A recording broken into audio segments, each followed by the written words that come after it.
자, 우리가 배우고 있는 이 조엘 빌키의 칼빈주의. 지금 큰 주제는 말씀과 적용이라는 주제를 지금 가지고 있고요. 말씀과 적용, 즉 설교에 대한 부분을 우리가 지난주부터 나눴습니다. 개혁주의, 칼빈주의, 또 더 세밀하게는 청교도들이 가르쳤던 설교의 원리가 무엇인지에 대해서 말씀과 적용이라는 큰 주제로 지난주부터 시작을 했고요. 지난주에는 이제 말씀 경험적 설교란 무엇인가라는 큰 주제에 대해서 말씀을 드렸고, 그 경험적 설교의 첫 번째 챕터로 말씀과 그리스도가 드러나는 설교, 경험적 설교는 그 설교 안에 그리스도와 그리고 성경 말씀 중심의 설교가 경험적 설교다, 이렇게 말씀드렸고요. 이 경험적 설교에 대해서 앞으로도 한 9번 내지 8번 내지 9번 정도 말씀을 계속 드릴 건데요. 오늘은 이 경험적 설교에 대해서 두 번째 챕터로 이 경험적 설교에 대해서 두 번째 챕터로 페이지는요 435페이지입니다. 435페이지 소제목은 적용적 설교라는 제목으로 말씀을 전할게요. 제가 읽어드리겠습니다.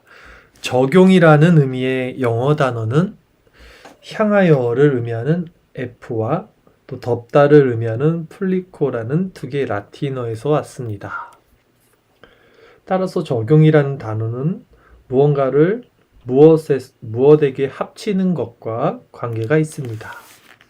이로 볼 때 적용적 설교란 마음에 진리를 심는 과정이 너무나 강력해서 그들이 반드시 변화되어야만 하며 또 그렇게 될 수밖에 없게 만드는 설교를 의미합니다. 자, 개혁주의 또 청교도의 적용적 설교란 무엇이냐면 마음에 진리를 심는 과정이 너무나 강력해서 그들이 반드시 변화되어야만 하며 또 그렇게 될 수밖에 없게 만드는 설교를 적용적 설교라고 하는 거예요. 자, 적용적 설교는 성령의 은혜로 말미암아 경건의 모양이 아닌 경건의 능력을 고양시켜주며 성경 본문을 청중의 삶의 모든 국면에 적용시킵니다. 자, 적용적 설교는 뭐냐면 성령을 의지해서 경건의 모양이 아닌 이 내적인 경건의 능력을 고양시켜주면서 또 우리 삶, 청중의 모든 삶에 이 은혜를 적용시키는 것이 적용적 설교다라는 것입니다. 로버트 번스는 이것을 기독교를 인간의 사명과 가슴에 호소하는 것으로 정의합니다. 그리고 적용적 설교가 안식하는 원리는 기독교가 반드시 알려져야 하고 이해되어야 하며 믿어져야만 할 뿐만 아니라 느껴야 하고 기뻐해야 하며 실제적으로 적용되어야만 한다는 원리라고 말합니다. 기독교는 반드시 알려져야 하고 이해되어야 하고 믿어져야 하고 또 느껴져야 하고 그래서 기뻐해야 하고 실제적으로 적용되어야만 한다. 이것이 적용적 설교의 원리다라는 것입니다. 이러한 엄중하고도 특별한 적용은 강력한 경험적 설교의 비밀이다라고 해요. 바울은 그저 진리를 선언하는 것만으로 만족하지 않았습니다. 그는 데살로니가 교회 성도들에게 복음이 너희에게 말로만 이른 것이 아니라 또한 능력과 성령과 큰 확신으로 된 것임이라 라고 말할 수 있었어요. 데살로니가 전서 1장 5절 말씀이죠. 복음이 너희에게 말로만 이른 것이 아니라 또한 능력과 성령과 큰 확신으로 된 것임이라. 그러니까 경험적 설교, 또 이 적용적 설교는 복음이 말로만 이룬 것이 아니라 우리 심령의 내적으로 우리를 변화시키고 우리를 고양시켜주는 그런 확신이 된다라는 것이죠. 리처드 백스터의 표현에 의하면 바울은 인간의 마음과 지성에 하나님의 진리를 나사못처럼 박아 넣고 싶어 했다고 할 수 있습니다. 자, 바울이요, 인간의 마음과 지성, 이 어떤 생각, 또 이 이성, 이런 마음과 지성에 하나님의 진리를 나사못처럼 박아 넣고 싶어 했다고 할 수 있다 라고 리처드 백스터가 표현을 했다고 합니다. 백스터는 다음과 같이 기록합니다. 목회자가 참으로 훌륭한 교리를 설교하면서도 엄밀하고도 생명력 있는 적용을 사장시키는 것처럼 슬픈 일은 없다. 이 의미가 굉장히 큽니다. 목회자가 참으로 훌륭한 교리를 설교할 수 있어요. 잘 배워서 그 개혁주의 교리를 잘 설교로 녹여서 설교할 수 있어요. 그러나 그것만이 다가 아니라는 것입니다. 엄밀하고도 생명력 있는 적용을 그 설교 안에 넣지 못하면 이것만큼 슬픈 일은 없다 라고 리처드 백스터가 말했다는 것이죠. 이 적용은 사실은 묵상에서 나옵니다. 우리가 교리는 지식적으로 통달할 수 있죠, 사실. 그러나 이 교리를 가지고 설교를 전한 후에 나오는 이 적용, 실제적인 적용은 그 설교자의 깊은 묵상에서 나올 수밖에 없어요. 그런데 이 적용점이 없는 설교는 사실은 좋은 설교가 아니고 실패한 설교다라고 말할 수 있는 거죠. 그래서 교회에 직분들을 주는데요. 성경은 장로와 또 목사와 집사 이런 직분들을 나눕니다. 그리고 교사의 직분도 줬죠. 그래서 칼빈은 제네바 교회를 활동할 때 이 4가지 직분을 세웠어요. 장로, 집사, 목사, 교사. 근데 이 교사와 목사의 차이가 뭐냐면 교사도 가르칠 수 있었습니다. 그러니까 이 교사는 오늘날 주일학교 교사가 아니라 신학 박사들을 의미해요. 그래서 오히려 이 교리적으로 말씀을 가르치는 것은 목사들보다 더 월등할 수 있었어요. 이 교사들이. 그런 의미로 또 그런 수단으로 교회 안에 교사들을 세워서 성경 공부를 가르쳤습니다. 칼빈은. 그런데 목사, 이 설교자는 달랐어요. 설교자는 교사이면서도 그 하나님의 말씀을 묵상해서 적용할 수 있는 그 포인트를 가지고 있는 자가 목사가 되어야 했던 것이죠. 그러니까 여러 은사들이 있는데 교사는 지식의 은사를 가지고 말씀을 전할 수 있었다면 목사는 반드시 지식 플러스 지혜, 어떤 하나님의 말씀을 적용시킬 수 있는 그 힘과 능력 또한 필요했던 것이 목사다. 즉 설교자다. 이렇게 이해를 하시면 될 것입니다. 그래서 정말 좋은 설교는 바로 그 적용이 있는 설교, 바른 교리 위에 세워진 적용이 있는 설교다라고 할 수 있는 것입니다. 오늘날 목사의 설교와 관련하여 지금까지 언급한 것에 덧붙여서 조나단 에드워즈의 설교를 생각해 볼 수 있습니다. 했어요. 조나단 에드워즈는 이제 영국에서 시작한 청교도, 그리고 이제 미국으로 건너간 청교도 해서 이제 200년 역사 청교도의 마지막 주자라고 할 수 있죠. 이 조나단 에드워즈의 설교를 생각해 볼 수 있습니다. 에드워즈의 모든 교리는 적용이었으며 그의 모든 적용은 교리였습니다. 자, 이 말이 뭐냐면 설교 그 자체가 교리고 그 교리는 반드시 적용점이 있어야 된다는 거고, 그리고 조나단 에드워즈의 설교는 모두가 적용이었어요. 근데 그 적용은 또 교리에 바탕을 한 적용이었다라는 말이죠. 적용적 설교는 회중의 영적 성숙과 상태를 겨냥해야 합니다. 라고 해요. 자, 그러니까 적용적 설교를 어떤 대상 없이 그냥 불특정 다수에게 던지는 것이 아니라 청교도 설교자들은 이게 표적 설교는 아닙니다. 표적 설교와는 다르지만 어떤 성도의 내적 상태를 간파하고 통찰할 수 있어야 된다고 말했어요. 그래서 청교도들은 목사를 영혼의 의사다 이렇게 표현을 하는 거예요. 그래서 이 적용적 설교는 회중의 영적 성숙과 상태를 겨냥해야 했습니다. 아키발드 알렉산더는 이렇게 말합니다. 하나님의 말씀은 신자들의 각기 다른 영적 상태와 단계에 적용될 수 있도록 아주 신중하게 다루어져야 한다.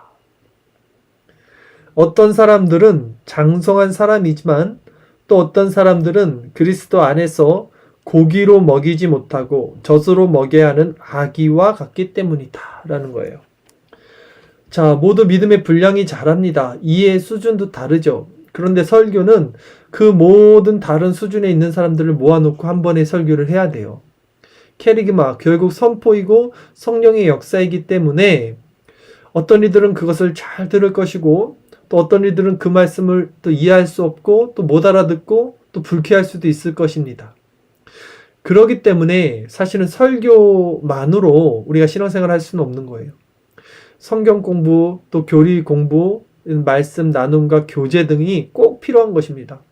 왜냐하면 설교는 하나님의 말씀을 선포하는 장이라면 이런 교제나 말씀 공부, 성경 공부, 교리 공부는 어떤 레벨에 맞춰서 또 그 사람을 1대1로 이렇게 케어하면서 서로 교제를 통한 말씀으로 성장시킬 수 있기 때문에 병행해야 됩니다. 그래서 여러분들은 꼭 이런 일방적인 설교 뿐만이 아니라 상호, 쌍방적인 말씀과 교제, 성경 공부 및 교리 공부를 통해서 우리 신앙이 점점 자라내야 된다는 것을 꼭 반드시 기억하셔야 합니다.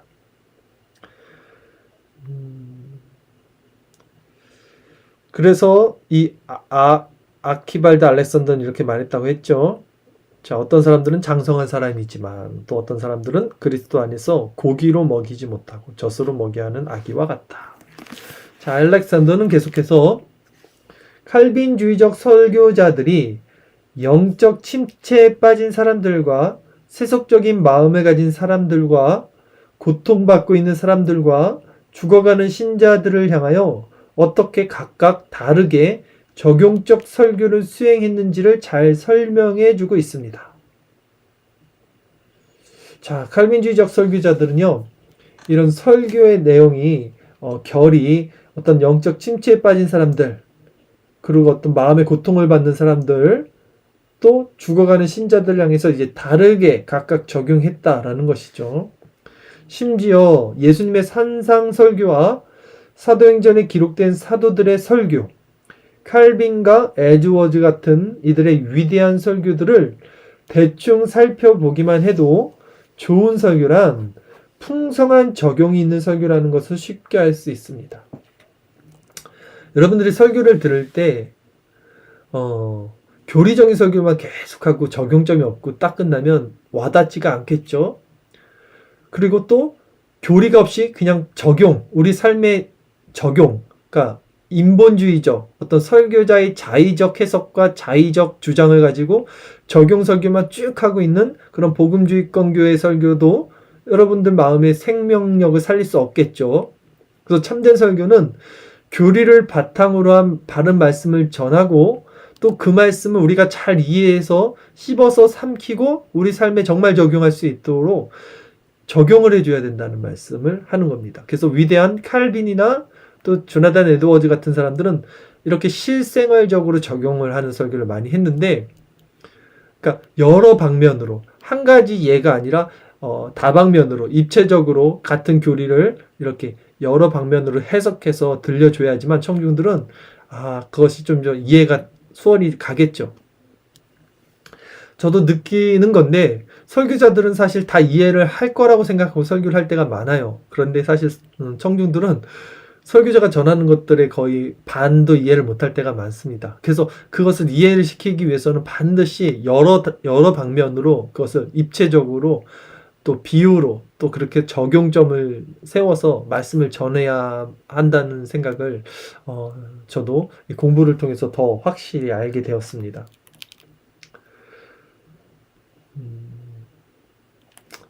적용이 결핍된 설교가 있어요. 이 적용이 결핍된 설교는 좋은 가르침은 될 수 있어요. 이게 바로 우리 교사들이 하는, 우리 신학교에서 배우는 수업은 될 수 있어요. 그렇죠? 지식을, 교리를 체계적으로 배울 수 있어요. 그래서 적용이 결핍된 설교도 이제 좋은 가르침은 될 수 있지만 진정한 의미에서 설교는 될 수 없다라고 조엘 비키는 말을 하는 거예요. 네.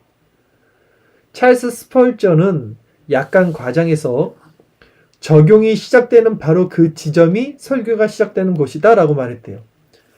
교리를 아무리 얘기해도 그건 설교가 아니었고, 그 교리를 가지고 이제 우리 삶에 우리가 정말 알아들을 수 있게 신뢰적인 또 실제적인 적용을 하는 시점이 바로 설교가 시작되는 곳이다 라고 이 설교의 황태자였던 찰스 스펄전은 말했다고 합니다.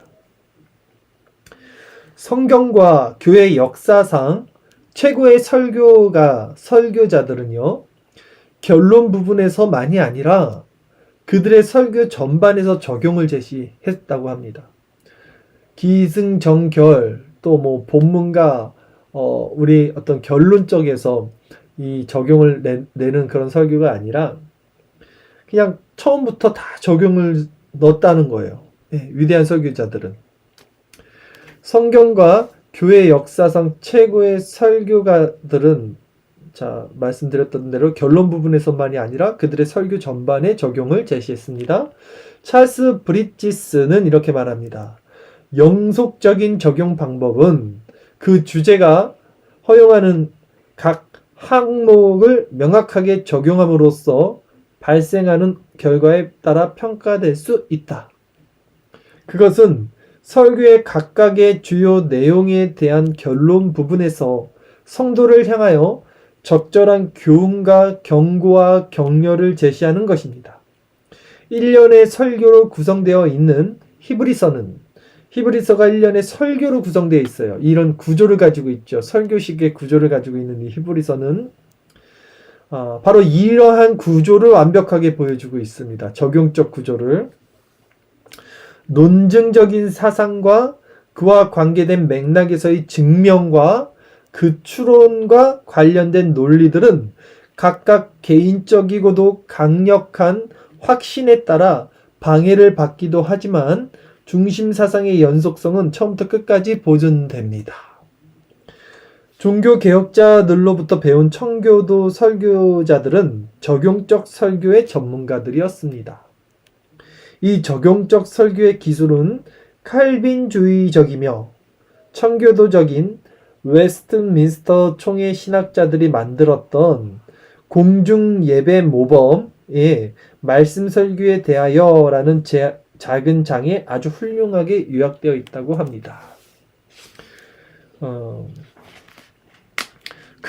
이 설교자는 일반적인 교리를 명확하고도 확실하게 증거해야 하지만 단지 거기에만 머물러 있어서는 안 됩니다. 그는 회중에게 그것을 적용함으로써 그 교리를 절실히 느끼게 하고 확신하게 해야만 합니다. 이게 적용이죠. 물론 그것은 설교자에게 신중함과 열정과 묵상을 요구하는 대단히 어려운 일이며, 이거 굉장히 어려운 일입니다. 사실은 이 적용을 한다는 것은 제가 아까 말씀드린 대로 여기도 나와 있죠. 열정과 묵상을 요구하는 일이에요. 묵상 없이는 적용이 일어날 수 없습니다. 사람의 마음을 울릴 수 없어요. 그래서 사실 이것은 굉장히 어려운 일입니다. 그러나 그리고 이것은 부패한 죄인을 불쾌하게 만드는 일일 수 있어요. 그럼에도 불구하고 이 설교자는 회중으로 하여금 하나님의 말씀이 살아있으며 강력한 것임을 느끼게 하기 위해 이런 방식으로 교리를 적용하는 일에 열심을 내어야 합니다. 했어요. 사실 설교를 준비하면서 설교자가 먼저 이 자신의 설교문에 가슴이 뜨거워지고 정말 은혜를 받지 못한다면 그 설교는 사실 힘이 없죠. 먼저 자신이 이 설교문을 읽으면서 뜨거워지고 또 하나님의 그 성령의 충만함을 경험해야지만 그 힘이 또 청중들에게 전달이 되는 것이라고 저는 생각합니다.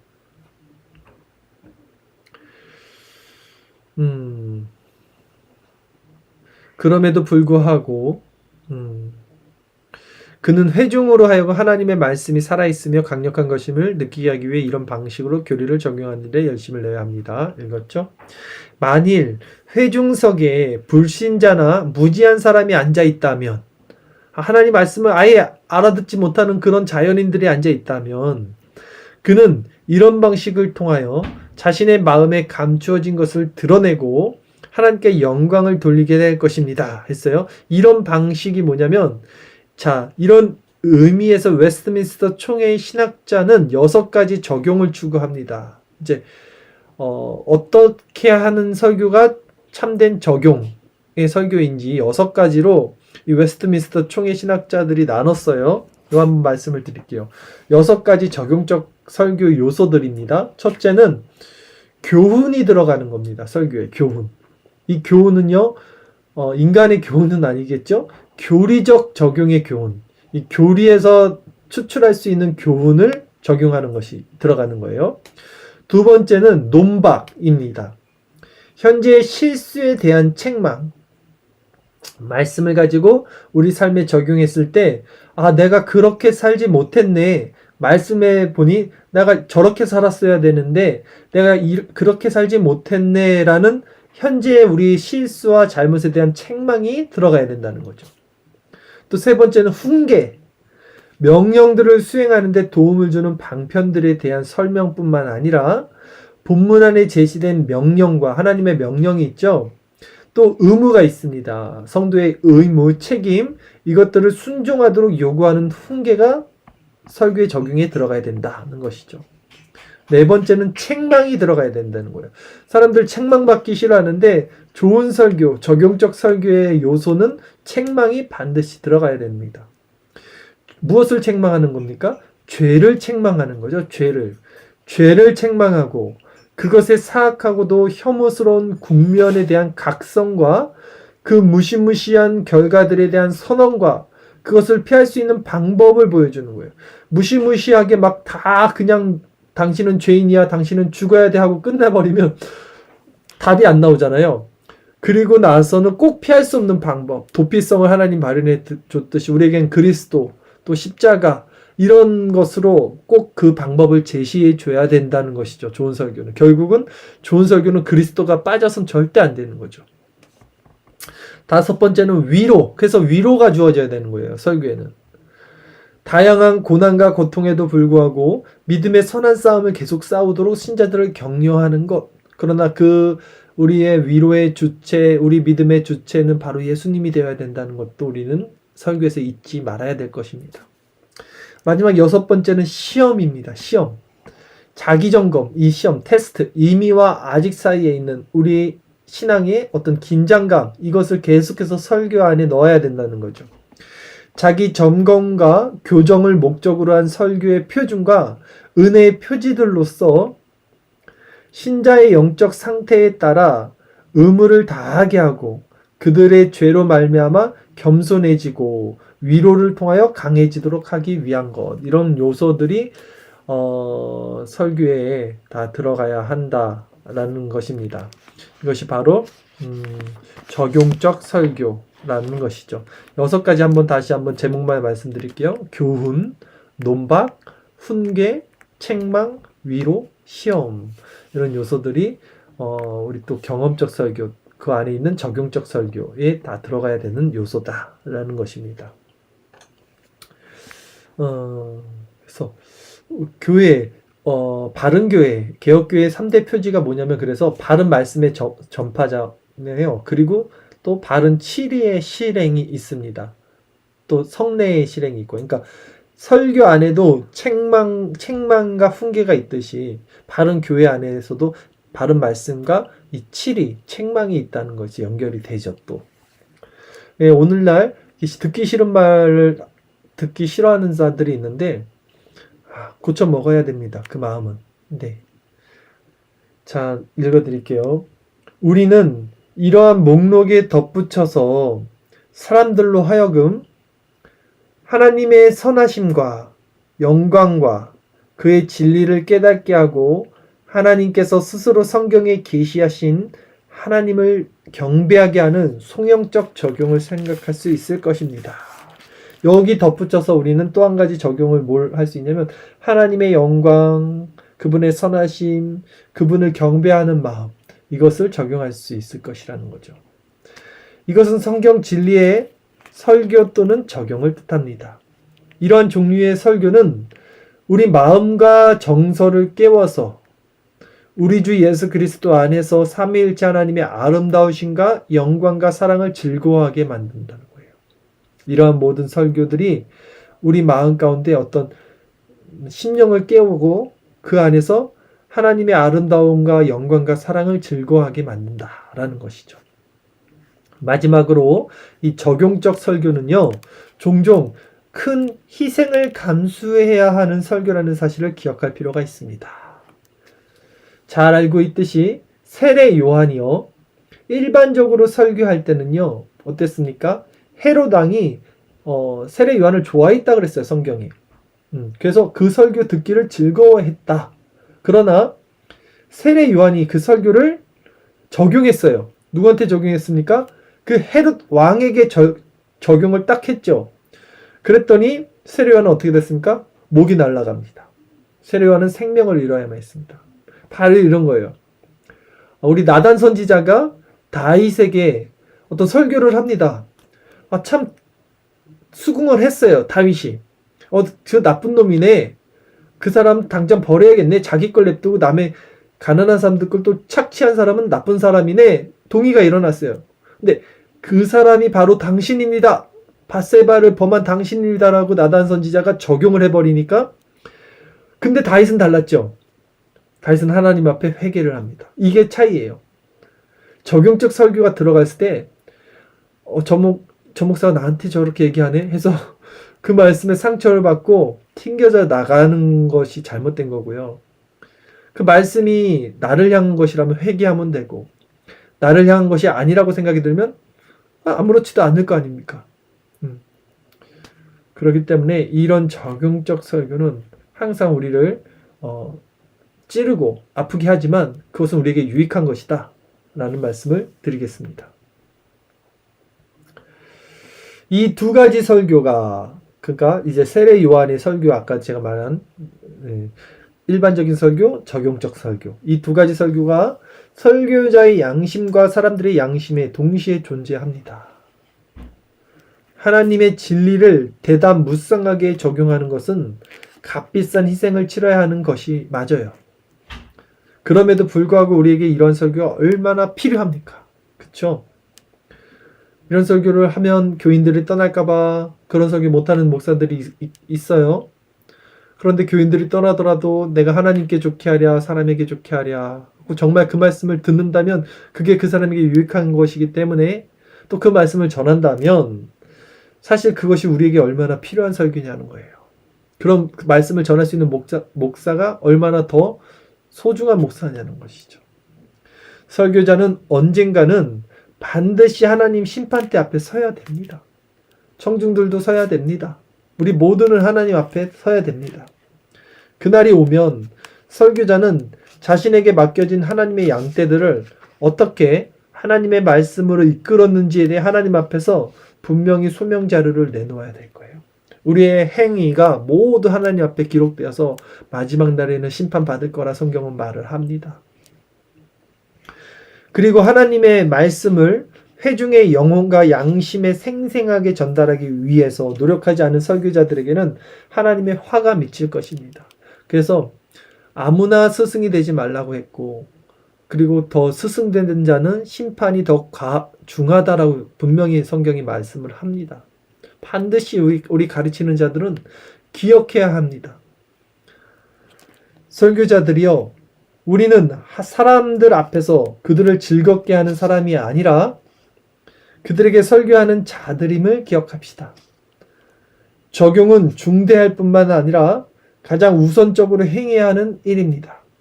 하나님을 두려워하는 사람들은 하나님의 말씀이 그들에게 인격적으로 전달되기를 소원할 것입니다. 다니엘 웹스터는 이렇게 말합니다. 복음의 가르침을 경청할 때 나는 언제나 그것을 나 자신을 위한 개인적 문제로 여겼다. 나 자신을 위한 나를 향해 하시는 하나님의 말씀으로 말이다. 하나님의 말씀이 오늘도 이 말씀이 남에게 들리는 것이 아니라 바로 나를 향한 말씀이라는 것을 우리도 받아들이는 지혜와 은혜가 있기를 바랍니다. 자, 오늘은 이렇게 적용적 설교에 대해서 말씀을 전했고요. 다음 주는 이제 구별적 또 차별적 설교란 무엇인가 이 주제를 가지고 말씀을 나누도록 하겠습니다. 오늘 우리가 들은 말씀을 가지고 또 우리 삶에 적용을 합시다. 내가 정말 하나님 앞에 듣기 좋은 달콤한 소리만 설교자들에게 듣기 원했는가? 아니면 그 설교자의 말씀을 하나님의 말씀으로 듣고 내 자신을 돌이켜 점검하는 그런 삶을 살아가고 있는가? 이 시간에 우리 자신을 돌아보고 우리 한 10분 정도 기도하고 또 줌으로 모임 갖도록 하겠습니다.